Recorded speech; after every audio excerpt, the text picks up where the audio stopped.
guys, it's Shayla again from Freckle Finance. So now that I have announced that we've bought a home, I am able to gather and properly assess our current position towards financial independence.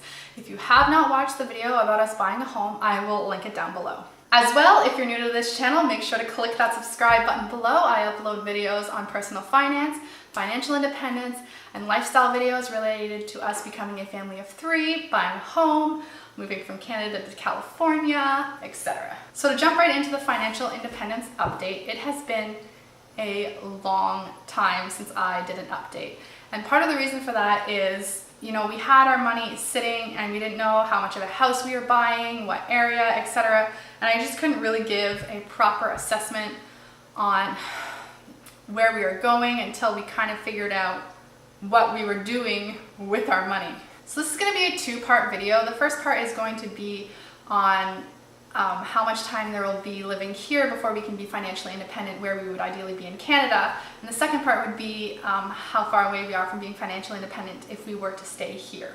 And those are dramatically different numbers because it is really, really expensive here. So I have to say I am honestly really shocked about what our number would be if we were to retire back in Canada, not in Toronto, but in that general area. We grew up about an hour-ish from Toronto, both of us, different cities, but that's kind of the area we are looking at settling if we move back to Canada. At this point, we don't know whether we're staying here or moving back to Canada, and part of the reason for that is our kid's not born yet. We don't know how things are going to go with school and other things, and it's just like, I just want the number. I calculate the numbers because I want us to know what our choices are and we can make that decision in the future. It's not a decision we need to make now. The savings is still going to be basically the same, but the numbers do come out dramatically different. So I believe when we were living in Toronto, our estimate was it was somewhere between 42 and 44 years old is when we could retire. And we told everyone that when we were moving that this is going to speed up our financial independence date by a lot, and that I couldn't give you any numbers. So we will be able to be financially independent if we move back to Canada in 5 years at the age of 34. Now I'm saying 34 because it's almost my birthday right now, so I'm almost 29. So that cuts quite a chunk off of when we will be financially independent. And I'm really shocked. I didn't realize it was going to go. Sorry, I'm looking at the paper where all like my crazy numbers are all written down. Yeah, I'm really shocked. I did not realize it was going to go down that much. We knew that it was going to put us in a better financial situation, but we didn't realize it was going to be that much. So to explain how I came up with these numbers, I took the current price of our house and I did increase it by 7% every year, and that's going to sound like a lot, but that's less than it went up in the previous year, as well as it's still a very strong market here, and you can't predict the market, you can't predict the stock market. I am just predicting that it's going to remain strong for the next 5 years. So obviously there's a lot of contingency on how this works based on how well the market does for our house, because we are putting a significant portion of what we've saved into our house. And so that's kind of crazy, but we do still have a 6-month emergency fund and everything. So this is nothing like we're literally getting rid of all of our money, and plus we have our retirement fund back in Canada, so we still have money. It's just, we put basically everything aside from that into the house. As well, my husband has a 401k, so I just did basic calculations of it increasing by 7% as well. And then we have the money that we are going to be putting into the market. So currently none of our money is in the market. We are waiting for the house to close and kind of figure all that stuff. We do have it in an account making interest, but we are not putting any of that money until it's all been sorted out, the house is closed, and we will start putting money back into the market at that point.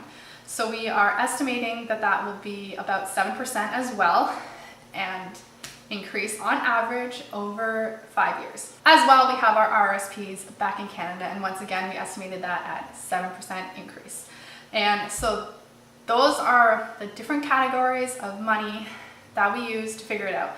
I will say I did take the estimate of the price of the house that we estimate it will be in 5 years, and I took out about 5% of that value as a closing cost. So I've taken out what I expect we might have to pay in order to sell the house. So that has been taken out of the equation, etc. So yeah, and this actually leaves us with a little more money in 5 years than that we would need to retire back in Canada. Based on a 4% withdrawal rate, it's only about $200 more a month though, so I didn't think it was significant enough.